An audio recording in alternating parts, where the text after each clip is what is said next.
I am making my red duster better and better as a daily driver, and in this episode, I'm going to show you how to get into the nitty-gritty of fine-tuning almost any performance Holley carburetor.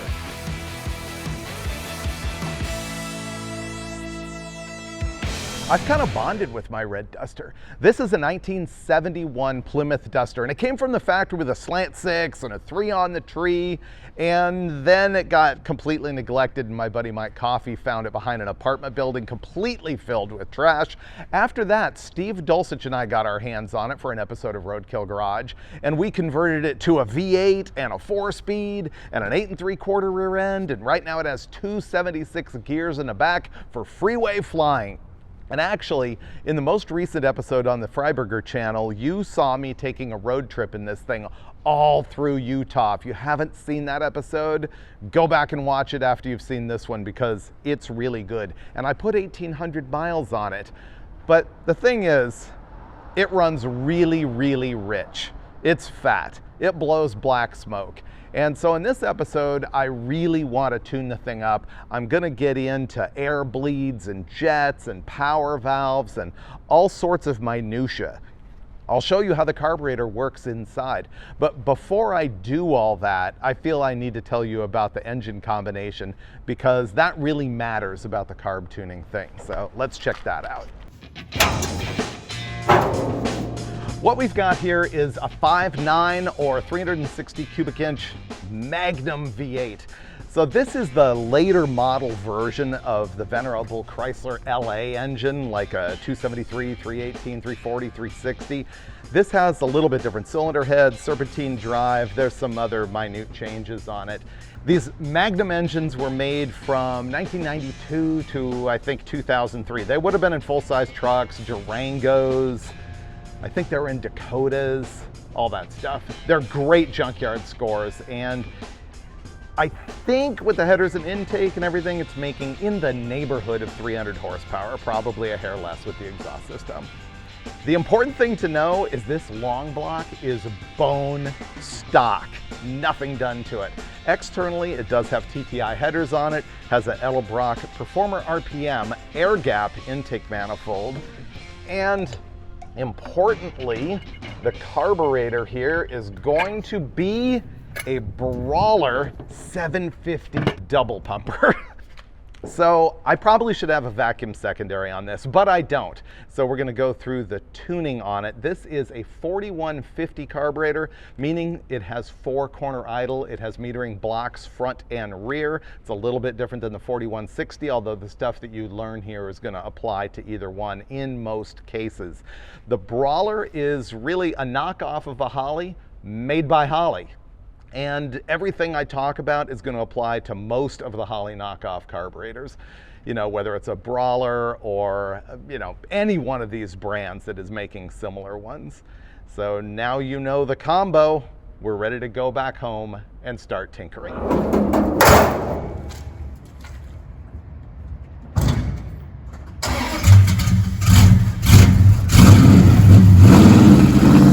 What I have here is a vacuum gauge, I think self-explanatory, although I will explain later how I'm going to use that to tune the carburetor. And over here I have, let's see, I thought I had, there it is, my Autometer air-fuel ratio gauge. And I will say this is the only gauge that I prefer with a digital readout. I generally like a needle, an analog one, but in this case I want to see the difference between 12.5, 12.6, 12.7, and it's just easier to read at a glance. Now, of course, that air-fuel ratio gauge depends on a wide-band oxygen sensor. That's another thing I'm going to explain as I go underneath to install it. Now, the interesting thing is that on an episode of Engine Masters one time, we tested a whole lot of air-fuel ratio gauges of all expenses, with all kinds of different features, with all sorts of different control boxes and such. What do you think we learned? I thought there was a good chance that they were all going to give us different readouts, but no, they all read the same thing. They may have been off by like a point or something like that. But what I learned is that you can go ahead and get the more affordable gauge instead of the rocket science, and I've switched over to using these autometers all of the time. So I think that's pretty good information. I'm sure there's tech geeks out there that are going to tell me all the reasons I'm wrong.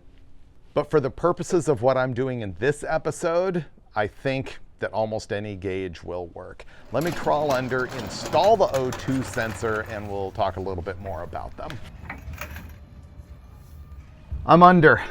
I'm going to install the O2 sensor, oxygen sensor, or more accurately, wideband oxygen sensor.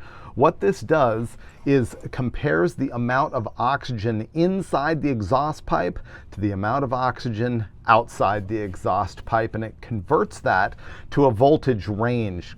Actually, I should say that what they call an oxygen sensor just is an on-off switch. The wideband is the one that converts the voltage to a range, and within that range the computer knows that there is one number that is lambda. Lambda is a number 1, and that means a stoichiometric mixture. For gasoline, that is theoretically 14.7, although we'll get into that later. So from that number 1, you know that a larger number, like 1 point something, is going to be leaner, and a smaller number, like 0.85, is going to be richer. Now, the gauge that I'm using takes that information and converts it to an air-fuel ratio, as many gauges will do. You'll find that a lot of EFI tuners like to tune in lambda. It's just easier because it's sort of agnostic to whatever fuel you're burning, but we don't need to get into that in this episode. Now, the really important thing about the oxygen sensor is that you don't want any exhaust leaks upstream from it, because that's going to let oxygen in and it'll read lean. You got to make sure you got no leak there, no leak up at the head, and no leak around the sensor itself. The other thing is you want to install this doohickey at a little bit of an angle, because there's condensation in the exhaust, and if that water collects in here, it ruins the sensor. Leaded gas will also ruin the sensor.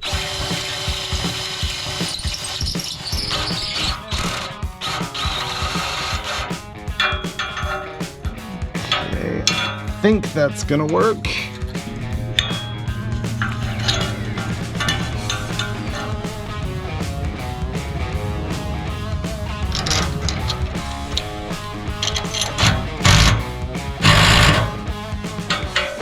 Okay, I got it in. It definitely would have been easier to weld it if you have a welder, but remember, no pinholes in the weld at all. Now I'm ready to go upstairs and wrap up the wiring part of this. I plugged in the oxygen sensor. This plugs into the back of the gauge. This wiring looks kind of annoying, but it really isn't. It's simple. Ground and power. Now this other stuff, dash lights, not worrying about it. Blue wire, data logging, not worrying about it. Brown wire is for a switched circuit for the O2 sensor heater. So this is something you got to understand. The O2 sensor heats up in order to function. It has a timer in it that when you key on, it takes a little while for it to start heating. And the reason for that is you don't want to heat the thing up and then start the engine and blow exhaust past it. It tends to hurt the thing. And so it doesn't want to be heated before you've got the thing running. And they've got the brown wire in there so that you can turn the heater off if you're doing something that requires the ignition to be on. This is a temporary installation in this car, so that one's not getting connected. So all I have is power and ground.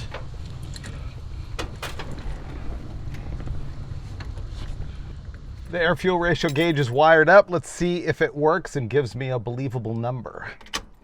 Power on. I've got it connected through the fuel pump so that that's what turns it on and off. All right, I fired it up. It got more than 12.5 volts. It's counting down to heat itself up. 11, 10, 9, 8, 7, 6, 5, and now it's going to give me AFR. And bam. Totally believable, 10.3. 10.0. And as I rev it up, it changes. So it works. It's just incredibly rich at idle, which explains why it runs good cold. It's like having a choke without having a choke.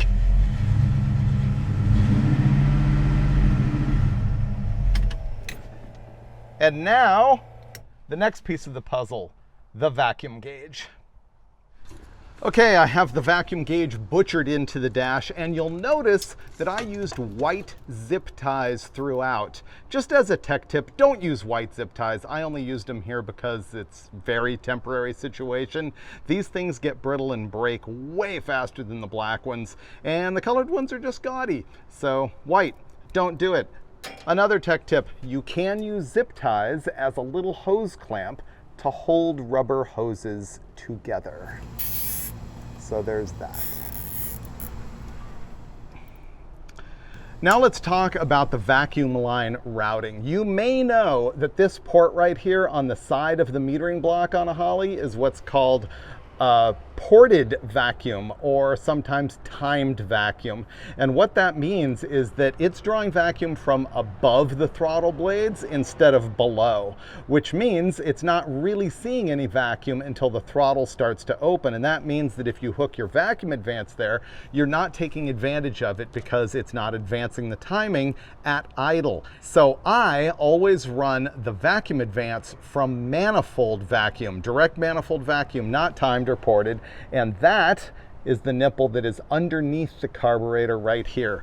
Let's talk about why. Well, the first thing that we're going to talk about is the fact that I virtually never run vacuum advance because I'm usually dealing with high performance motors that really only care about wide open throttle. On the dyno, we don't care about vacuum advance. With giant cams, sometimes the vacuum advance ends up like hunting and it's a problem. But this thing is bone stock and it's going to idle with a lot of vacuum, and I can take advantage of the vacuum advance. Why would you want vacuum advance on the timing at idle? Because you want the idle to have a pretty lean air fuel mixture, which we already know this one doesn't. It's really, really rich. But a lean mixture burns more slowly than a richer mixture.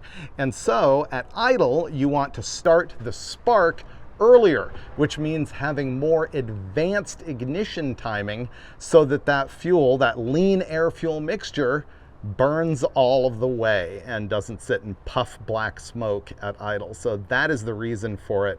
And I'll have it on a stock engine like this. And so I have teed it in to the vacuum gauge on that manifold vacuum port. I am also going to have to set the ignition timing on this thing before I start fiddling around with the carburetor. Here's the update on ignition timing. With the vacuum advance disconnected, it only has 6 degrees at idle, but you couldn't raise that to a more normal 15 because the distributor has so much swing in it that from 6 degrees initial at idle, it revs all the way up at 4,000 RPM to 35 degrees. And so you really don't want more than that for driving around when it gets hot on 87 octane and all those other factors. And then when I hooked up the vacuum advance, the initial timing, or the idle timing I should say, went all the way to 32 degrees. And that may sound like a lot to you if you're comfortable with running no vacuum advance, dealing with high performance engines where we normally target about 16 at idle and 36 at wide open. Well, 32 is actually smoothing it out, making it good. It raised the RPM just a little bit. I adjusted that. I've got it idling at 800 RPM. So I think we're actually okay there. I'm not going to change the swing in the distributor. So the next thing that I'm going to do is change the spark plugs and have a look at what those say. They're all going to be super, super rich. And then we'll get into carburetor tuning. The spark plugs are changed. As predicted, they were sooty and black, which means too rich, meaning too much fuel, not enough air. That can also be partially caused by retarded ignition timing. And so those are all the things that I'm going to fix. Oh, there's one thing I wanted to clarify that I was talking about earlier in the episode, which is the vacuum ports on the underside of the Brawler here on the throttle plate. It turns out that the small nipple under there is actually timed. It is not direct manifold vacuum. And so I had to rig it onto the bigger 3/8 bung that's under there that would normally be used for either power brakes. What I'm going to do is go take another carburetor apart and show you the idle circuit in there. It probably is a little bit more educational than you think. All right, let's go. This is a Holley 4160 carburetor. It's a parts carburetor, and I'm going to use it to take it apart and show you all the passages and things that are going on inside it. But it reminds me that it is very similar to the OE carburetor on the 1957 Ford Thunderbird with a 312 in it. And the reason for that is that was the very first application of the Holley modular style carburetor that we still use today. Now, this one is the 4160. It only has a metering block in the front, none in the back. Back here, there's just a little plate, and typically or traditionally, you can't adjust the jetting on that, but there's some modern carburetors that do use jets in the secondary metering plate. It's just a little thin wafer of metal. So this is the 4160. The carburetor that is on the Duster is actually a 4150 that has a metering block on both sides, but the front half of this is going to be instructive as to what's going on inside there. I mentioned that this is the carburetor off the 57 Thunderbird. I should also mention in 1969, the Dominator was first used on a Boss 429 Ford application. If you look at the history of Holley, it goes all the way back to the late 1890s. George and Earl Holley were the guys. And before they made carburetors, they made motorcycles. There was one called the Autocycle, as in A-U-T-O, not O-T-T-O, which is a completely different thing. Google it. And they also made a little car called the Motorette. Eventually, they ended up licensing a carburetor from France so that they could build and sell them in the United States. That was, wait for my pronunciation, the Longmire. Maybe that's right, I have no idea. But it was a French carburetor that they sold here, and then they made their own, and they sold them to Henry Ford for Model Ts, and the carburetor legacy began. So, Holley these days claims that the beginning year for their company was 1903. All right, enough history. Let me take this thing apart and show you some stuff.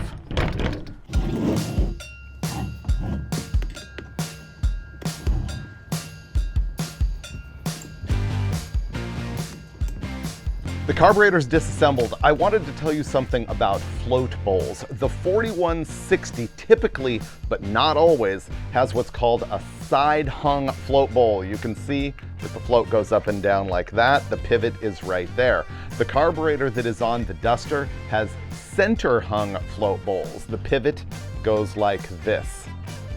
Typically you see that on a 4150 carb like the one on the Duster, but not always. All right, now I'm going to show you close, deep inside the metering block.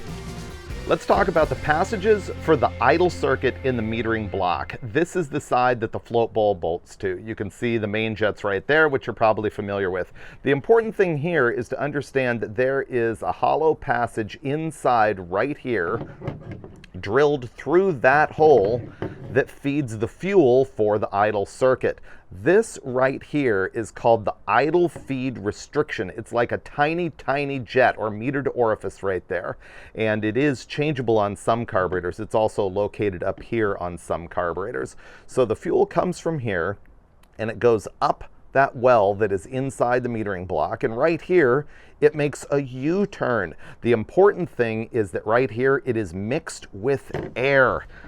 So look, right here inside the carburetor is an idle air bleed right there. And that air from that bleed comes through this hole right here, and when it does, it is mixed with fuel here. This creates an emulsion. It is like a vapor of fuel and air. There is not liquid fuel inside this thing. And then the emulsion goes down here, and through this hole, it goes out to the transfer slot that I will explain to you. And this hole is metered by the idle mixture screw. Normally there's a screw in here, you're probably familiar with it. It's the one that you adjust from outside the carburetor when you are making a tune-up. And that adjusts the volume of emulsion that makes it into the engine. It is not about the ratio of fuel to air in the emulsion at all. It is the volume. So now, where does that go? you can see that right here is the hole that goes to the transfer slot that I'll explain, and over here is that one that's adjusted by the idle mixture screw. The idle mixture screw circuit ends up feeding that emulsion through holes here and here, and that shoots that emulsion and provides the fuel for the idle circuit. The transfer slots are these little grooves here and here. Let's see if I can mark them. You can barely see them in there.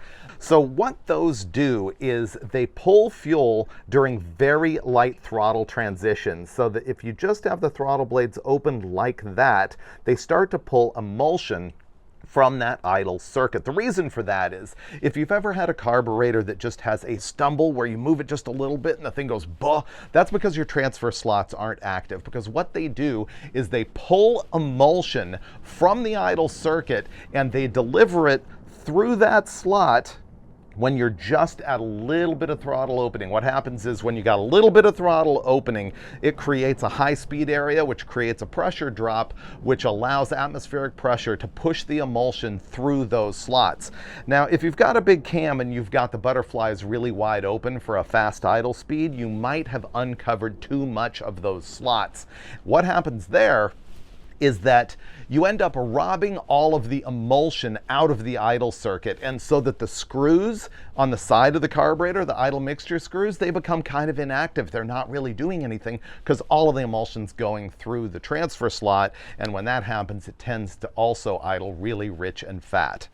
So what you want to do is adjust the carburetor so that those transfer slots are just barely showing underneath the throttle blade when the thing is idling. And this carburetor actually has a little too much of that slot showing right there, but it is all the way closed. The butterflies are all the way closed. And so there's nothing you can do about that.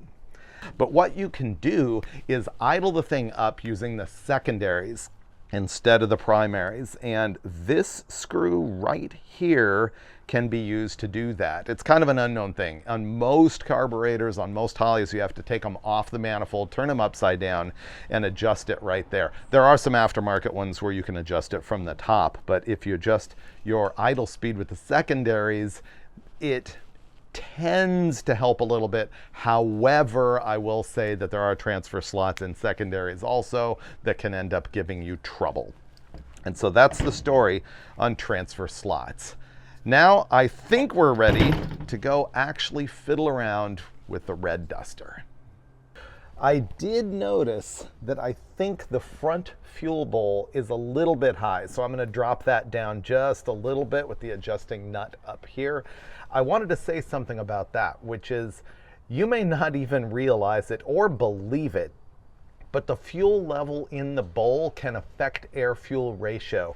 The higher the fuel level, the more weight of the column of fuel above the main jet, and it actually pushes the fuel through the jet just a little bit. Now, you have to make extreme changes for that to actually be a thing, but on the dyno, with both bowls raised, we've seen it be as much as half a ratio, probably closer to 0.3, but it can affect it. Just fun fact to know and tell. So let me lower that float, and then I'm going to fire it up and see where our baseline is on the air fuel gauge.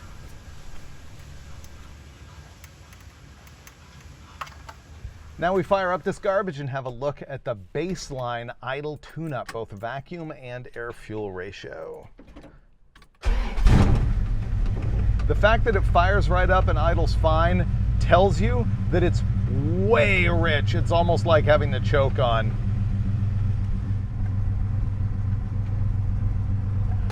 The idle vacuum is a 19.5. That's a lot.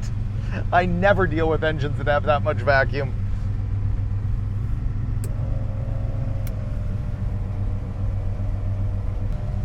(10:1) air fuel ratio at idle. That's bad. Wow.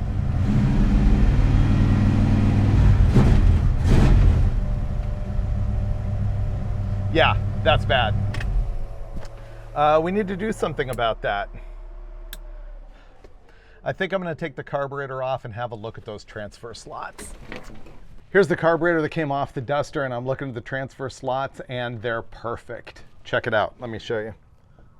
This is the primary side, and you can see right there that the bottom of the transfer slot is just barely pooking out right there. And then as you come off idle, you can see that it uncovers that slot all the way. That right there is perfect. Let's look at the secondary side. Okay, this is the secondary side, and there's no transfer slot showing. I'm going to start to open these throttle blades, and there it is, all the way. So that one arguably could be just a little bit like that, but it's probably okay. The carburetor's back on, and I am going to find out what the base setting is on the idle mixture screws, which reasonably would have been the first thing that I did, but I wanted to look at the transfer slot situation. Oh, the other thing you should check if you have an absurdly rich idle is to make sure that the boosters are not dripping. That can often happen if the float level's too high or if you've got another problem. So let's see. Half, 1, half. Pretty much 1 3/4. So I'm going to set this at half, 1 1/4. This one, half, 1, half, 2, half, 1 1/4. Here's what just happened with the idle adjustment. I made it way better. For some reason, the screws were 2 turns out, and that was 10-to-1 idle air fuel ratio. That's a lot. And I turned them in just finite adjustments to get it just perfect, then set the idle back down, and it turned out to be about 1 1/16 turns out, and that delivered an air fuel ratio on the gauge of 13.5 at the lowest and 14.1 at the highest, hovering in the neighborhood of 13.7, 13.9. So that's pretty good. So now is the time to talk about the air fuel ratio readout and why you really don't care. You know, I see a lot of people comment on social, you know, I like to idle at 14.5 to 1 and cruise at 14.7 and wide open at 12.5.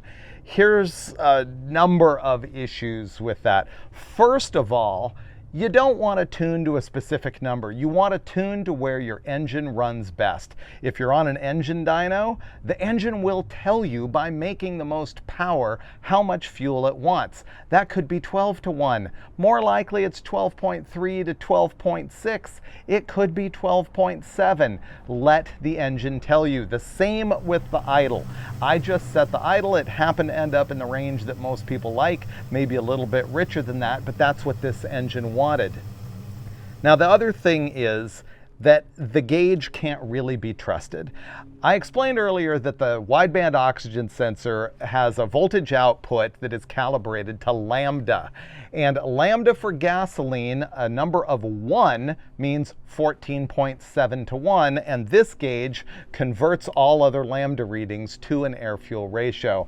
14.7 to 1 is critical because that's the theoretical optimum combustion air fuel ratio for gasoline. The difficulty with that is we don't get gasoline out of the pump. We get something that is a mix of ethanol, probably about 10%, even though they call it gasoline. The stoichiometric ratio for a mix of ethanol in California is probably more like 14-to-1, and it's different depending on where you live, and that's why the number shifts all the time and why you need to let the engine tell you what it wants based on the gasoline that you're using in your particular situation. The other reason why you can't really trust the gauge is that it is reading an average of 4 cylinders. It is not reading, you know, we don't have O2 sensors in every single hole as you would on a race engine. And because it's an average of 4 cylinders, you could have 2 cylinders at 12-to-1, 1 at 10-to-1, and 1 at 14-to-1, and that is going to average out to 12-to-1, even though you've got one really rich hole and one of them that is really kind of dangerously lean for wide open throttle. And so you're dealing with an average. So what I would encourage is to take your gauge with a grain of salt. Don't be tied into wanting to hit any one particular number. Find out what your engine likes best based on how it runs and how much power it makes. And then sort of just, you know how high is up now. You know what number on your gauge your engine likes, and you can go from there. Speaking of going from there, what's the next thing that I need to do? Probably go drive this pooch and find out what it's like at other throttle positions. Oh, the other thing I did is put the air cleaner on to find out how that affected the readout of air-fuel ratio. And in this case, it didn't do anything at all. There's very low air demand at idle, so the air filter is not going to be too much of a restriction.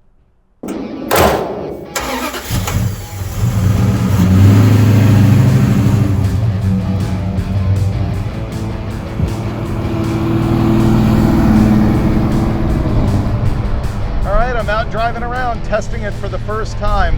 I can tell you already it has an off idle stumble.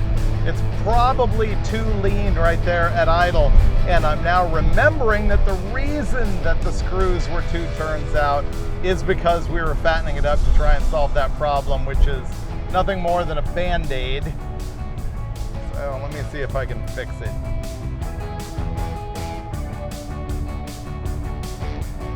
Still idling at 21 inches and 13.6, 13.7 AFR on the gauge.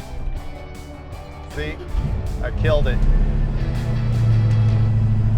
I probably need to just learn how to drive it again. You know, I used to be able to just let the clutch out at idle and it would lug, and it won't do that anymore. So I might go just another 1/8 of a turn or something richer on the idle screws. Now I'm stopped at the side of the road. The problem is the idle circuit is too lean. I've got really a gnarly stumble right off idle, and that creates another problem, which is that the vacuum goes away when it stumbles, and that means that the vacuum advance in the distributor stops advancing, which means not only is it too lean, but the ignition's also retarding really quickly at the same time. So I am gonna go through and richen up all of the idle mixture screws by a 1/16 of a turn and see how that does. And I'm doing this before I worry about wide open throttle testing, because remember, it's cumulative. You gotta set the idle because it's gonna affect the fuel everywhere else in the curve.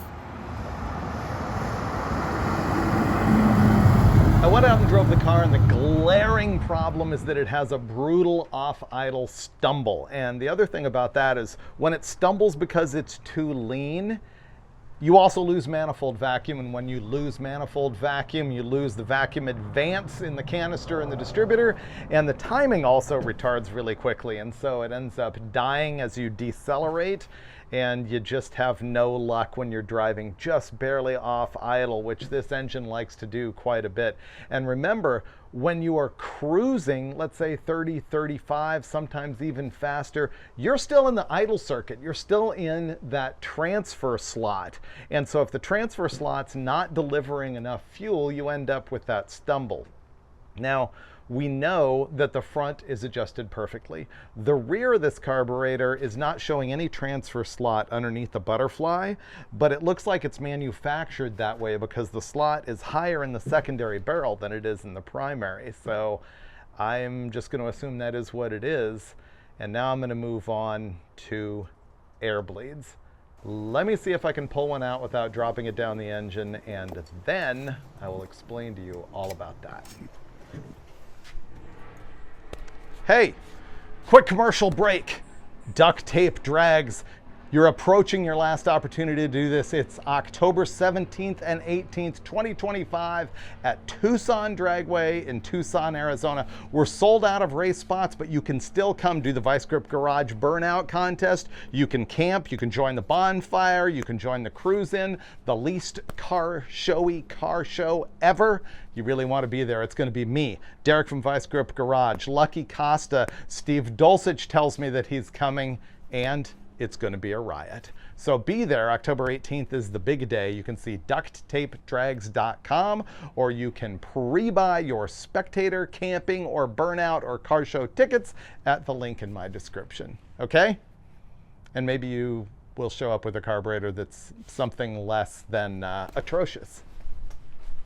We're at the point of changing the idle air bleeds in the carburetor, so I thought I should explain what an air bleed does.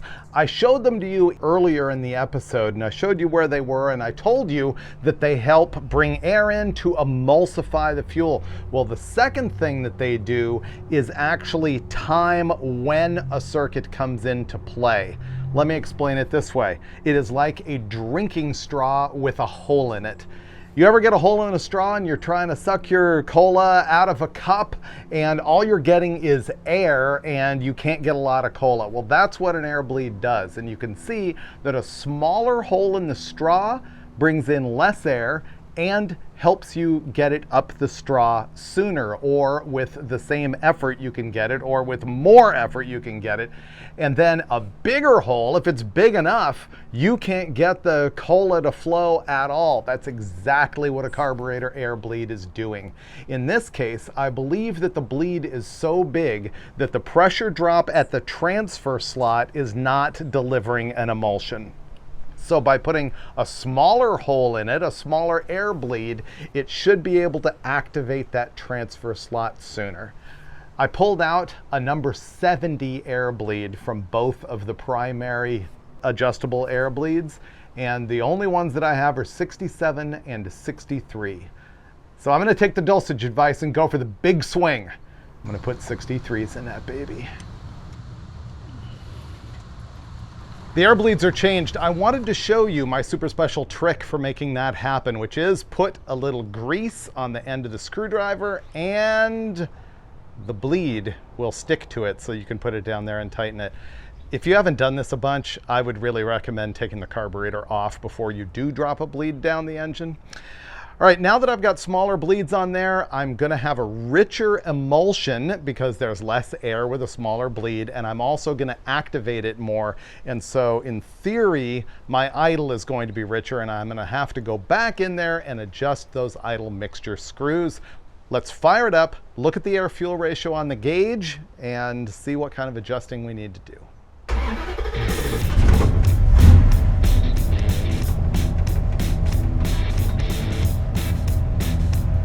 Okay, I am waiting for the O2 gauge to calculate. Now I'm waiting for it to sort of level out.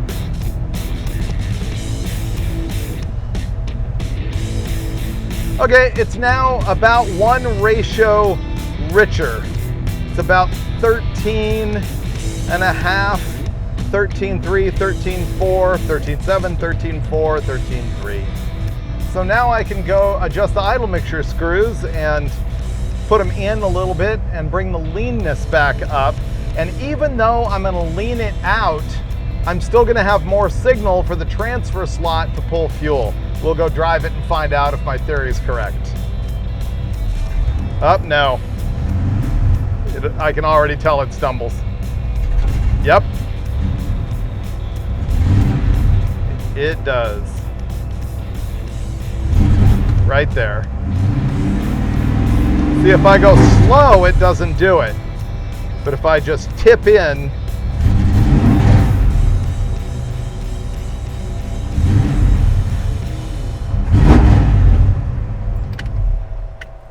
okay. Better but not fixed.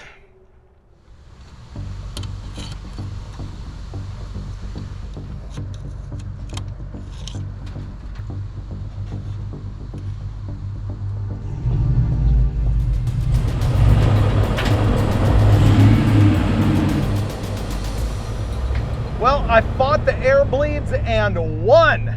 It's pretty awesome. Let me tell you about it. You know, we started out with a number 70 air bleed, and the problem was that horrible stumble. And I think I then put in a 63 and it got better. And then I put in a 55 and then I put in a 53. And finally, a number 49 air bleed, and this thing drives pretty good. I was asking it to do something rather insane, which is drive away from a stop sign like what I just did at about 500 RPM with 276 gears. But it paid off, and it was really cool to watch.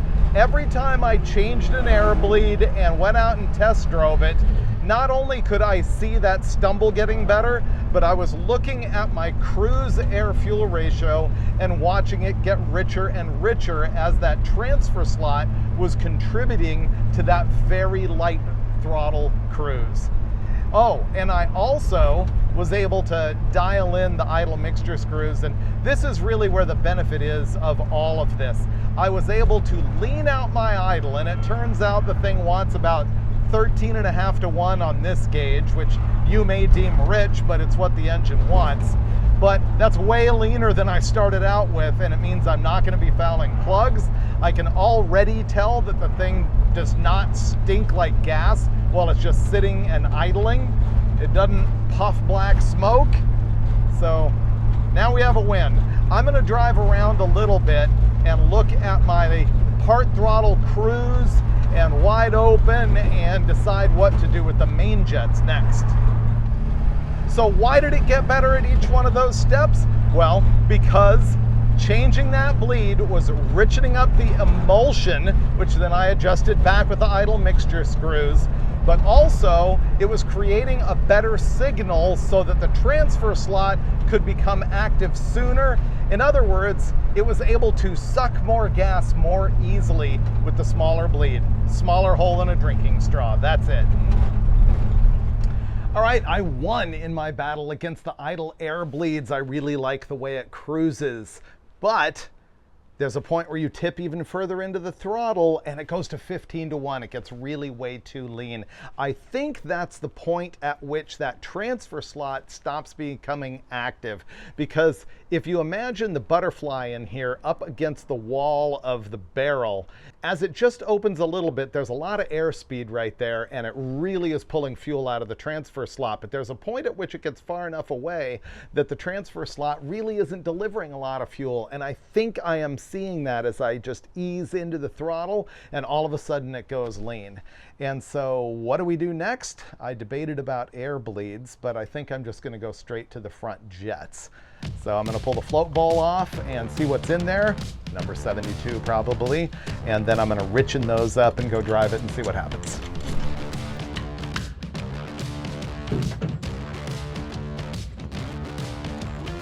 I've got that Brawler apart, and now I have a couple metering blocks to show you. It's going to be a lot easier now that you understand the idle circuit. Let's check it out.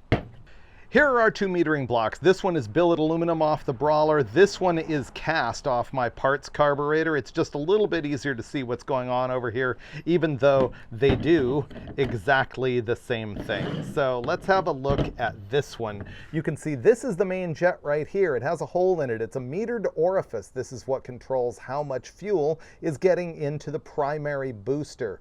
Now you can see here, better than on the billet one, that there is a well right here that is full of gasoline. And of course, there's another one on the other side. You can see that they drilled it down from here. Now, you can see that that well, if I draw a line, is right here on both sides. Boop. And so that fuel comes up here. This is where it's mixed with the air bleed, same as you saw on the idle side. These two holes here, or there's three on that other plate, are also air bleeds. They contribute to the emulsion right here, and this is where the fuel goes out to the booster in the carburetor and sprays down in the engine.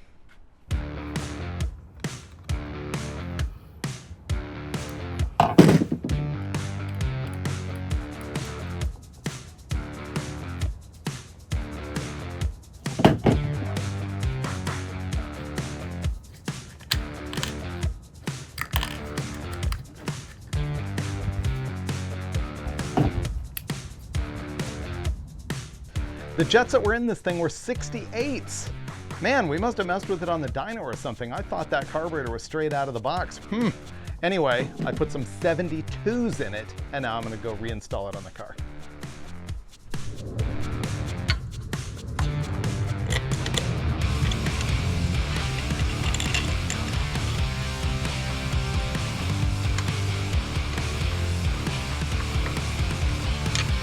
Let's drive.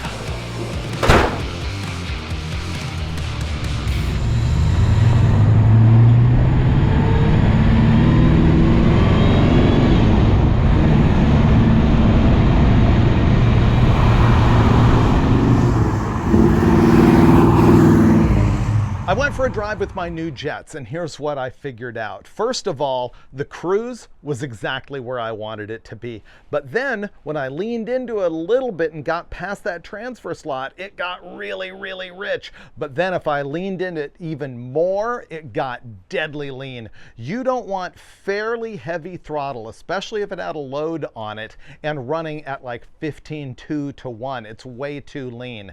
So what I'm deriving from this is that rich part is because I put too big of jets in. I went from a 68 to a 72. I'm going to change back to a 70, which is sort of middle ground. But the reason that it then got really lean is that I was hitting it enough to get enough airflow that I really wanted more fuel, but the power valve wasn't opening. So let's talk power valve. That is this doohickey right here.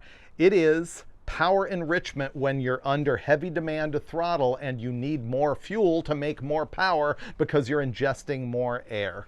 And they're rated, this one is a 6.5. That means that it opens when the intake manifold vacuum drops below 6.5 inches.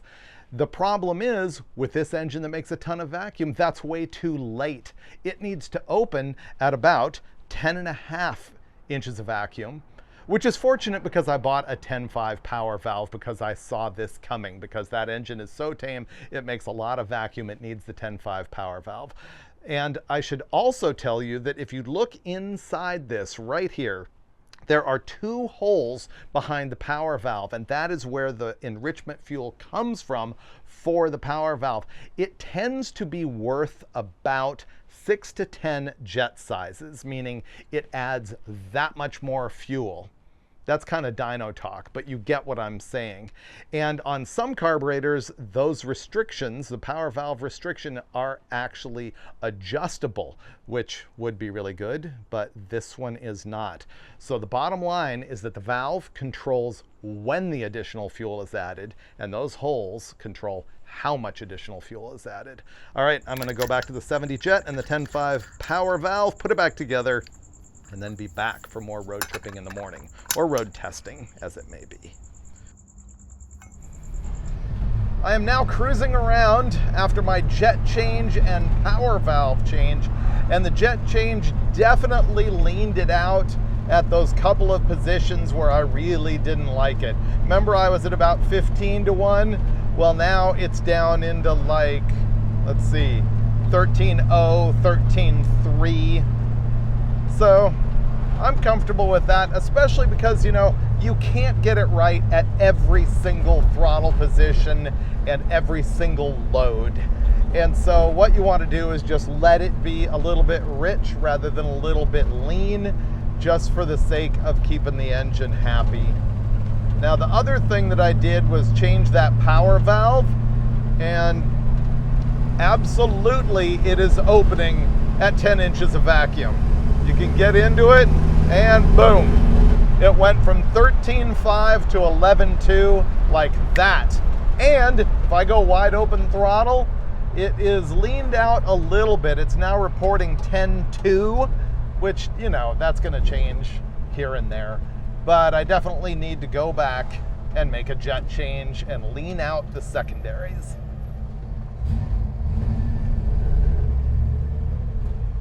I've removed my secondary metering block and I'm going to change the jets in it, but this might be an opportune time to show you how carburetors draw fuel. So what we've got here is sort of a cutaway of one barrel of the carburetor, and you can see that it starts big and necks down. So let's talk about Bernoulli's principle. It's the same way that airplanes fly. It says that when air speeds up, it creates a low pressure area.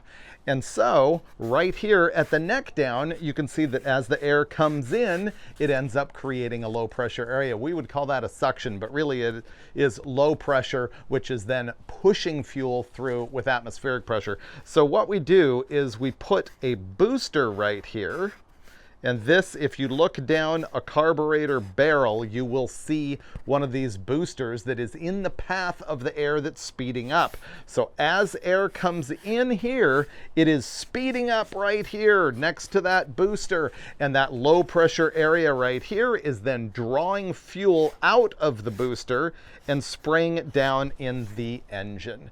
And so this is instructive as to jet size, because you'll hear a lot of people on the internet saying things like, oh, it's a small block, it needs like a 70 and 76 jet, or a 72 and 78, or whatever they say. Well, the problem with that is you don't know what that restriction is right here and how much pressure drop you're creating. Because if you have a smaller carburetor, there's more pressure drop if the engine is trying to draw the same amount of air.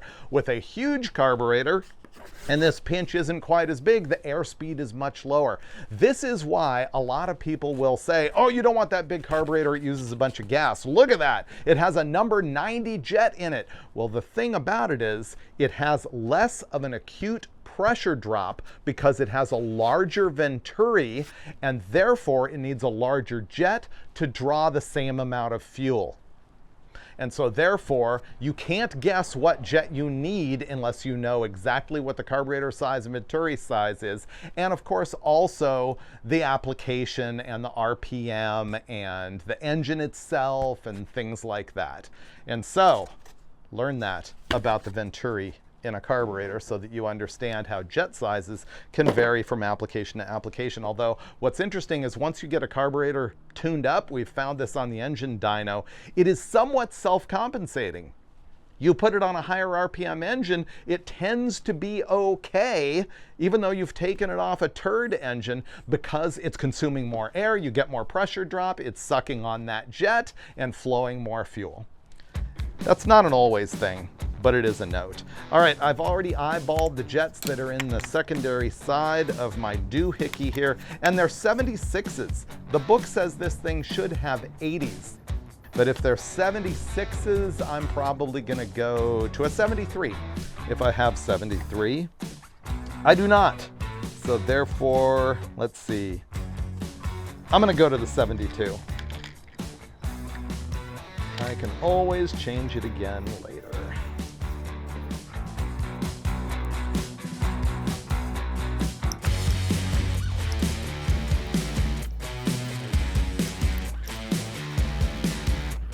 Well, I just went and test drove this thing, and it's still way too rich in the secondary, or way too rich at wide open throttle. You know, the thing is I went from number 76 jets to 72, now to 70, and it's still 10.7 to 1 at wide open throttle. Roughly 2 ratios too rich, which is a lot. Now, I just feel wrong about putting smaller jets in the rear than in the front. Right now it's jetted 70 square, meaning 70 at all 4 corners. So I'm gonna go after the air bleeds. You can change high-speed air bleeds the same way you saw me do on the idle air bleeds. So I'm gonna go bigger to put more air in the secondary to lean it out. I think what I really wish that I had is an adjustable power valve restriction so that I could lean it out when the power valve kicks in, but I'm gonna go bleed it. I just changed the secondary high-speed air bleeds, which by the way are the ones that are inner. They're closer to the squirter. I had 31s in it and I just put 39s, which is a pretty big swing. I should explain that the smaller the orifice size, the greater the percentage of change that you make by changing that size. In other words, let's talk about main jets. A change from, say, 54 to 57 is a lot bigger deal than a change from 90 to 93. Do the math on the square inches of each hole and you'll see that that's true. So I made a pretty big change. Okay, I've thought about it and I swore to myself I was not going to change 2 things at once in this tuning episode, but I'm gonna, because I'm tired of driving in and out of the driveway testing it. What I'm gonna deal with is the accelerator pump adjustment.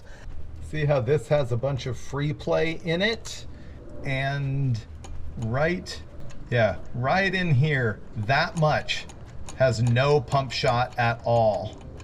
So that's what I'm gonna try and fix. I've been getting tired of this when I've been driving it, which is that if you do a snap change in the throttle position, not all the way, but just a little bit, you get a bog. And that's not that thing about the transfer slot. It is the fact that this linkage is loose and I'm not getting any squirt out of the accelerator pump shooter when I am just moving the throttle a little bit. Let's describe what's going on with the accelerator pump discharge nozzle. They're called squirters, they're called shooters. If there's two of them in the carburetor and a primary and a secondary, that's why it's called a double pumper. Now, what happens is when you change throttle position rapidly, the airspeed can't keep up, so there's just a dead area where you've got a bunch of air, but the fuel hasn't been pulled yet, and so that is covered up by the pump shot, or the fuel that's squirting out of the squirter. So I'm not going to change the shooter size. I'm going to adjust the linkage so that it's active sooner.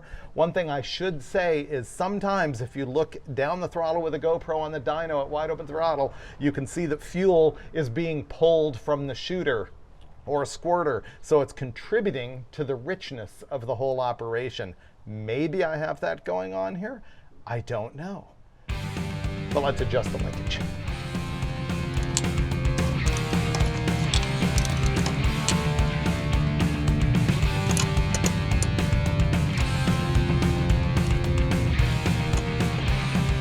Perfect. Well, that was a lot of carburetor fiddling, and I think the great thing is that every time I looked at a circuit and made a change, it did what it was supposed to do in theory. The only thing that was different about that is I changed the main jet and it did richen up the idle, which I didn't expect. Everything else performed exactly as expected. Thing is, you are going to have to go in and sort of refine and balance, because it's not going to be perfect the first time. And my problem is that it is still just annihilatingly rich at wide open throttle, like just above 10-to-1. And so I'm going to go out and fiddle with that, make a bunch of changes, drive back and forth, spare you the agony of watching the whole thing, and then I will come back here and tell you what I learned.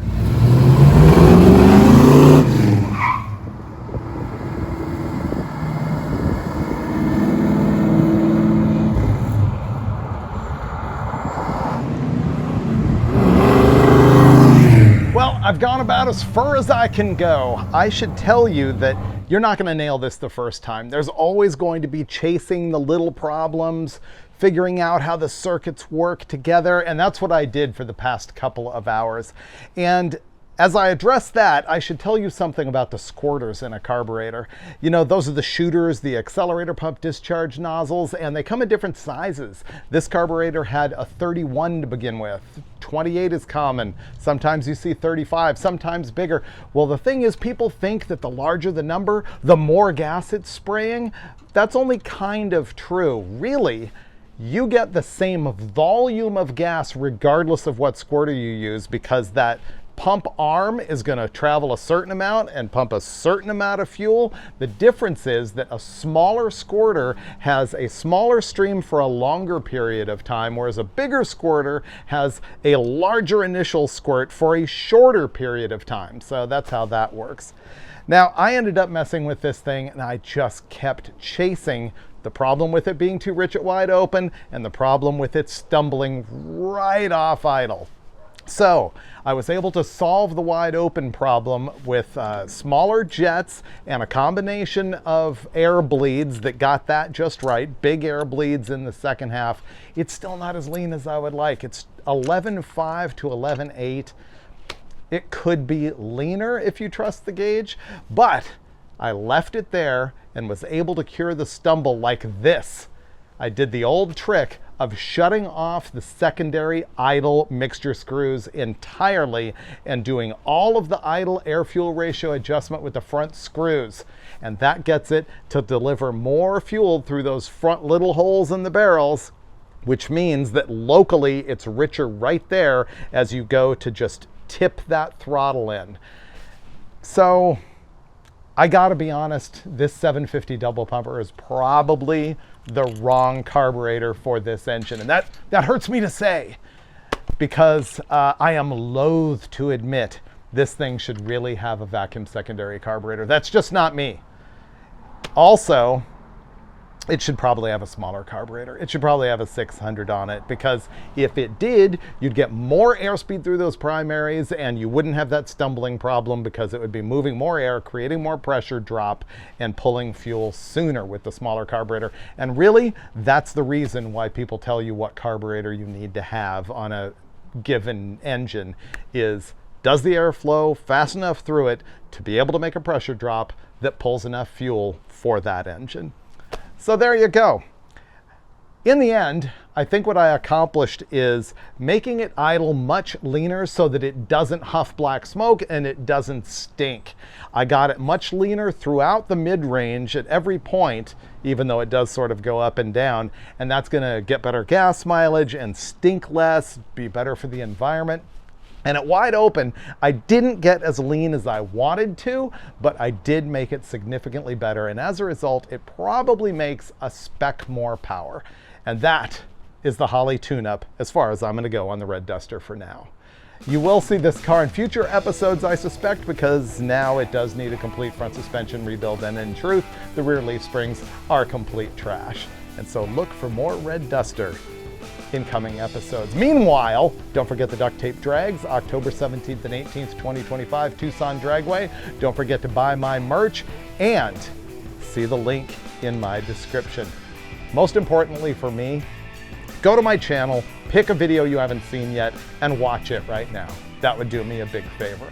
And I will see you in that video and next time, every Thursday at 3 Pacific, on the David Freiburger channel. That was a lot.